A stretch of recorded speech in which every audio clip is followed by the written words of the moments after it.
কত শখ ছিল আমার, আমি 2 হাত ভর্তি করে চুরি পরবো, কিন্তু আমার আর হলো না রে।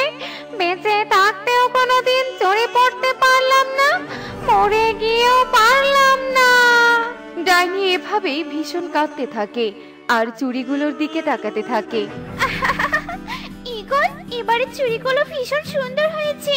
সত্যি তুমি শহর থেকে এত সুন্দর সুন্দর চুড়ি আনোছি, আমি দিন দিন আরো চুরির প্রেমে পড়ে যাচ্ছি। না এনে কি আর পারি বলো, তুমি হলে মোড়লের গিন্নি, তোমাকে তো সবার থেকে আলাদা হতেই হবে। হ্যাঁ দেখো আমার কতগুলো চুড়ি জমা হয়েছে, আমি তো এগুলো দিয়ে দোকান দিতে পারবো। না গিন্নি, এসব দামি দামি চুড়ি শুধু তোমার হাতেই মানায়, তোমায় আমি আরো চুড়ি কিনে দিব। হা হা হা হা হা। ও মা গো, বেঁচে থাকতে তো আমার এই মোড়লকে বিয়ে করা উচিত ছিল। কত চুড়ি ইগলের দেখছি, এবারে সব চুড়ি আমি নিব। যাই যাই, একটা ইঁদুরের রূপ নেই আমি, নয়তো ওই পাখিগুলো আমাকে দেখে ভয় পাবে। ইঁদুরের রূপ তো নেওয়া শেষ, যাই, ওই পাখি দুটো তো গল্প করছে, এই সুযোগটা কাজে লাগিয়ে ফেলি, আমার বাবা ভীষণ লোভ লাগছে। ইঁদুর রূপী ডাইনি চুপি চুপি চুড়িগুলো যেই না চুরি করতে যাবে তখনই ইগলের চোখে পড়ে যায়। আরে আরে, এই শয়তান ইঁদুর, তোর এত বড় সাহস, তুই আমার চুরির দিকে নজর দিয়েছিস, আজ তো তোকে আমি উচিত শিক্ষা দিব, সাথে বন থেকে তাড়াবো।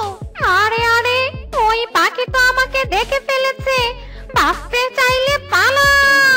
ইঁদুর যেই না পালাতে যাবে অমনি ইগলে ইঁদুর রূপী ডাইনিকে ধরে ফেলে, আর যেই না খাঁচায় বন্দি করতে যাবে অমনি ডাইনি তার আসল রূপে ফিরে আসে। তোদের এত বড় সাহস, তোরা কিনা আমাকে বন্দি করবি? এবার আমার আসল চেহারা দেখলি তো, এবার দে তোর এই সব চুরি আমাকে দিয়ে দে। না না, আমি আমার সব চুরি তোকে দিব না ডাইনি, এগুলো আমার অনেক শখের, আর তোকে এসব চুরি একদম মানাবে না। কি বললি তুই আমাকে? আমার হাতে মানাবে না? তুই জানিস আমি আগে কত সুন্দরী ছিলাম, আর চুরি আমার কত শখের ছিল, তবে রে আজ মরবি তোরা আমার হাতে। না না ডাইনি, তুমি আমার গিন্নিকে মেরো না, আমি দিয়ে দিচ্ছি, সবগুলো চুরি তোমাকে দিয়ে দিচ্ছি, তবু আমাদের কোনো ক্ষতি করো না, নিয়ে যাও সব চুরি, তুমি নিয়ে যাও। এই তো তুই বুঝতে পেরেছিস, দে দে। ডাইনি সবগুলো চুরি নিয়ে তার মেঘের উপরের বাড়িতে যায়। কত চুরি আমার, কত চুরি, এবারে চুরি দিয়ে আমি একটা ঘর বানাবো, যা দেখতে লাগবে না। এখন থেকে জঙ্গলের সব পাখিদের চুরি লুটে নিয়ে আসবো, আর এই ঘরে জমা করব। ডাইনি হয়ে যা সুবিধা হয়েছে না। ডাইনি চুরিগুলো দিয়ে একটা সুন্দর নতুন ঘর বানায় আর আনন্দে হাসতে থাকে। এভাবে 2 দিন কেটে যায়। এই তো মোড়ল গিন্নি এসেছে, সবাই তাকে পানি নিতে দাও। হ্যাঁ রে টুনি, দিচ্ছি। গিন্নিমা আপনি পানি নিয়ে যান। একে গিন্নিমা, আপনার হাতে আর চুড়ি নেই কেন? আপনি তো হাত ভর্তি চুড়ি পরতে ভীষণ ভালোবাসেন। কি আর বলবো দুঃখের কথা। কি বলছেন কি আপনি গিন্নিমা? তাহলে তো ওই ডাইনি আমাদেরও ক্ষতি করবে। হায় হায় রে, আমাদের তো সাবধানে থাকতে হবে। হ্যাঁ, তোমরাও সাবধানে থেকো। এবার তবে আমি আসি। ডাইনি কিনা চুরি নিতে আসবে? আমার তো খুবই হাসি পাচ্ছে। তবে তো ডাইনিকে আমার ভীষণ দেখতে ইচ্ছে করছে। চুপ কর কাকুলি, তুই কি কোনো কিছু স্বাভাবিকভাবে নিতে পারিস না নাকি? মোড়ল গিন্নি কেন আমাদের মিথ্যে বলবে শুনি? এখন যা, বাড়িতে যা। চলো সবাই। এরপর সবাই বাড়ির দিকে রওনা দেয় আর কাকুলিও হাসতে হাসতে বাড়িতে চলে যায়। কাকুলি কোনোভাবেই ডাইনিকে বিশ্বাস করে না। এভাবেই জঙ্গলে রাত নেমে আসে। ডাইনি নাকি চুরি নিতে আসবে? কই আমার কত চুরি, দেখি তো ডাইনি নিতে আসে নাকি।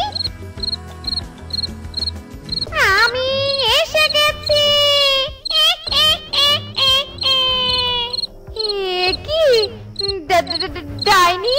হ্যাঁ রে, ডাইনি।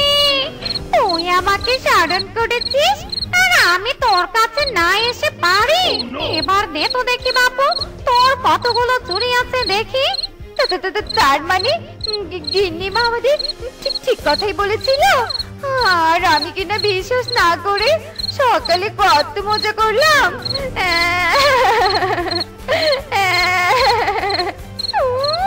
তোর এমন কান্না শুনতে আমার আর ভালো লাগছে না। দে তো দে, চুড়িগুলো দিয়ে দে, আমি চলে যাই। না না থাক, তোকে দিতে হবে না, আমিই নিয়ে যাই। হায় হায় হায় রে, আমার শখের চুড়ি। ডাইনি এভাবে প্রতিনিয়ত বনে এসে পাখিদের হাতের চুড়ি নিয়ে যেত। শয়তান ডাইনি আমাদের সব চুড়ি নিয়ে গেছে, এখন আবার কিনা আমাদের ডাইনিকে চুড়ি কিনেও দিতে হচ্ছে। সব টাকা পয়সা তো শেষ। হায় বিধাতা, আমরা কি তবে এখন পথে নামবো? কেউ কি সাহায্য করবে না?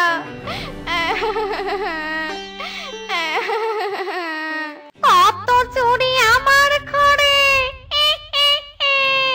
যেদিকে তাকাই আমার ঘরে চুড়ি আর চুড়ি।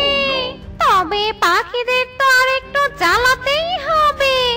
এবার এদের ধরে ধরে আমার চুড়ি ঘরে বন্দি করে রাখবো।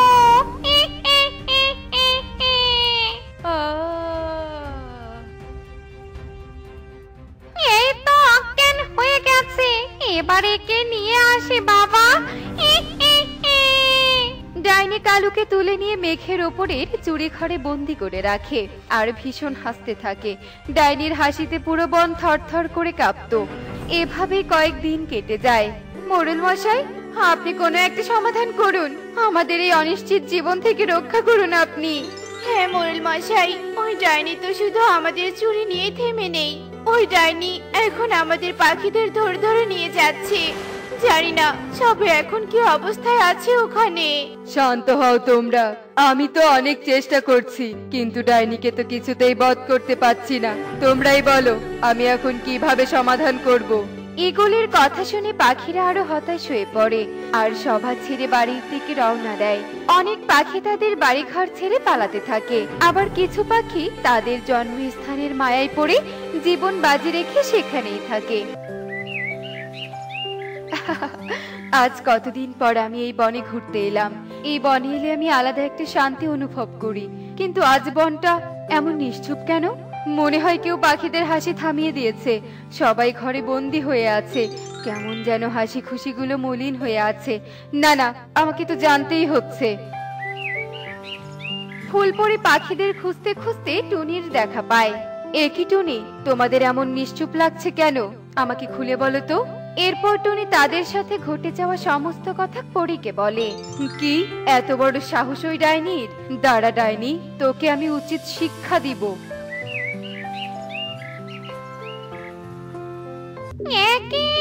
কে আমাকে মেঘের উপর থেকে নামিয়ে আনলো শুনি? আর এত বড় সাহস! আমি এনেছি ডাইনি, আমি তোকে শাস্তি দিব জন্য এনেছি। এতদিন আমার অনুপস্থিতিতে তুই সবাইকে অনেক জ্বালিয়েছিস, কিন্তু আজ তোকে কেউ বাঁচাতে পারবে না।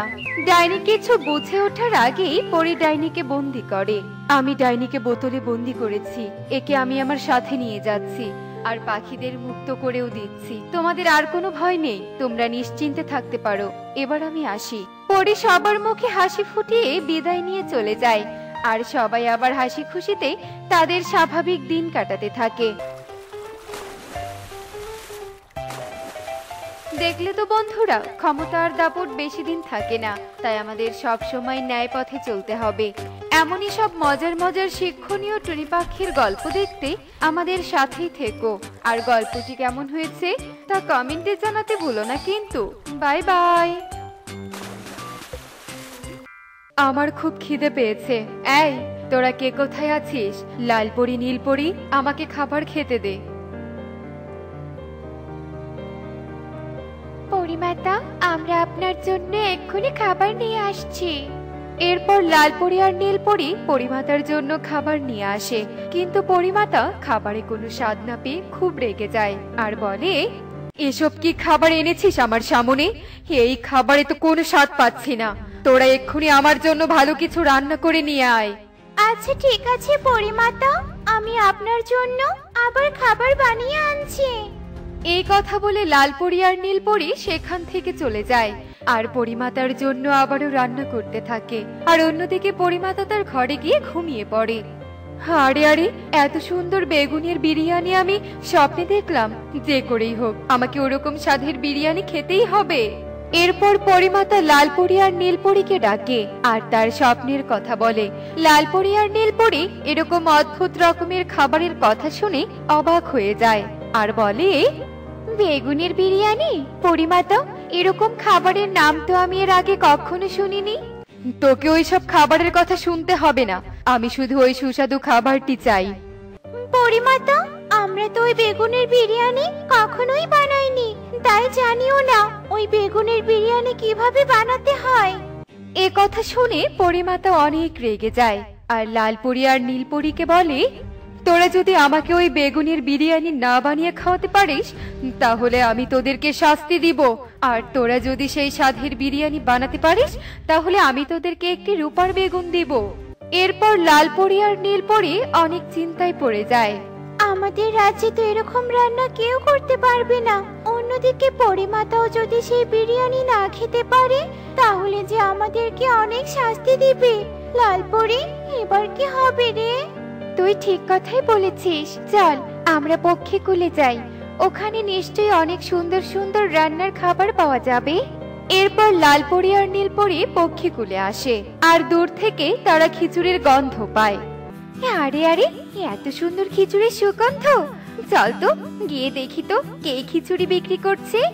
আমরা যদি পরী রূপে যাই ওখানে তাহলে তো পক্ষীগুলোর সবাই আমাদেরকে দেখে ভয় পেয়ে যাবে, তাই আমাদেরকে পাখি রূপে যেতে হবে, বুঝতে পেরেছিস? এরপর লালপরি আর নীলপরি তাদের নিজেদের রূপ বদলে পাখি রূপে এসে বনের ভেতরে সেই খিচুড়ি খুঁজতে যায়। আর বেশ কিছু দূরে যেতেই দেখতে পায় টুনি একটা ছোট্ট ঝুড়িতে করে খিচুড়ি বিক্রি করছে।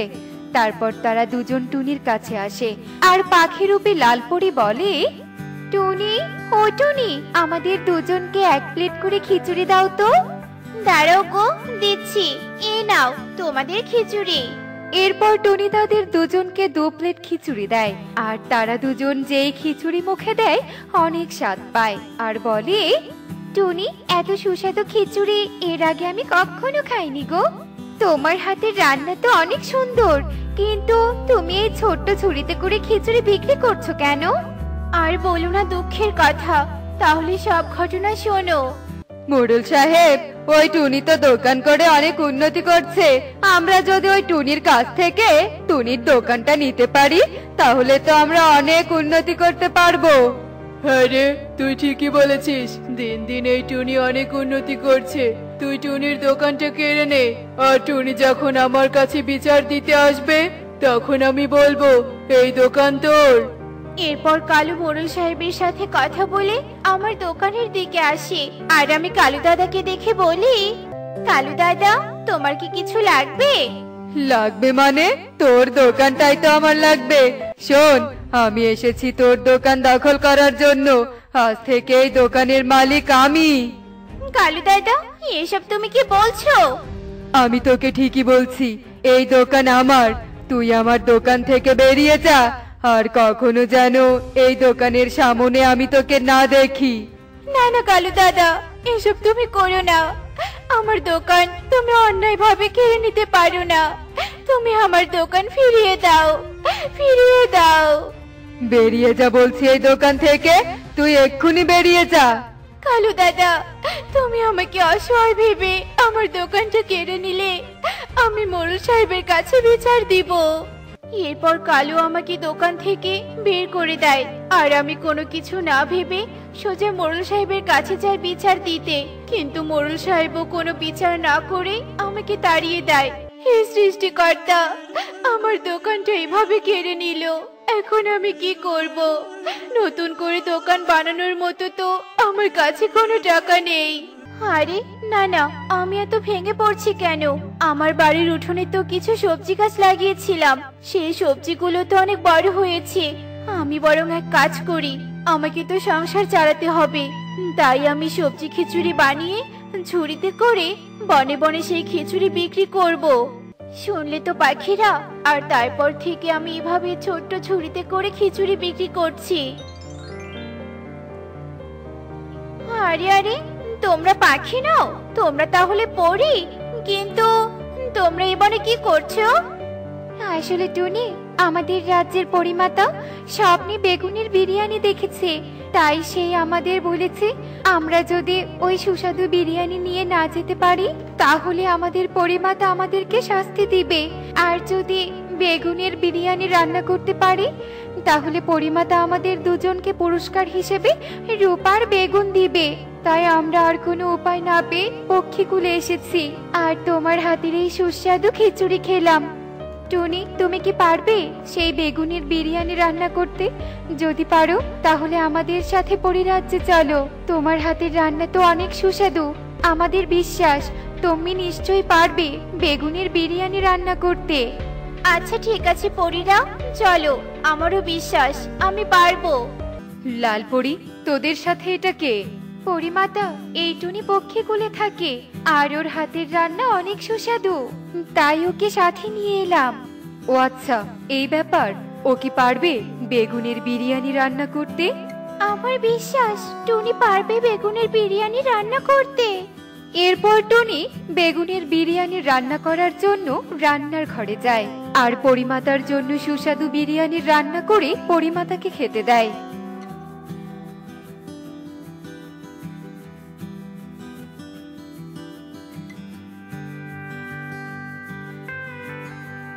আরে আরে, এত সুস্বাদু খাবার, একদম স্বপ্নে দেখা খাবারের মতো। টুনি, আমি তোর উপর অনেক খুশি হয়েছি। এরপর পরিমাতা খুশি হয়ে টুনিকে একটা রূপার জাদুর বেগুন উপহার দেয়, আর টুনি বলে, পরিমাতা আমাকে এই রূপার বেগুন দিয়েছেন কেন?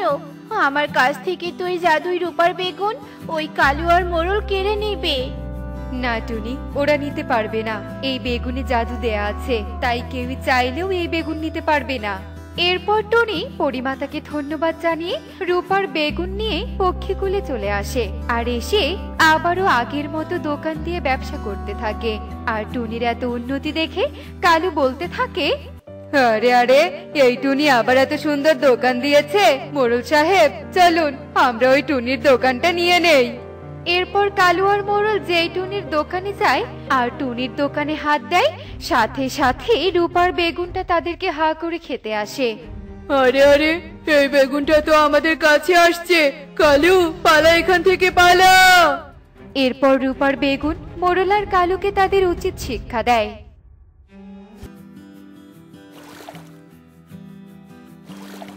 এমনই সব মজার মজার শিক্ষণীয় টুনি পাখির গল্প দেখতে আমাদের সাথেই থেকো। আর গল্পটি কেমন হয়েছে তা কমেন্টে জানাতে ভুলো না কিন্তু। Bye bye.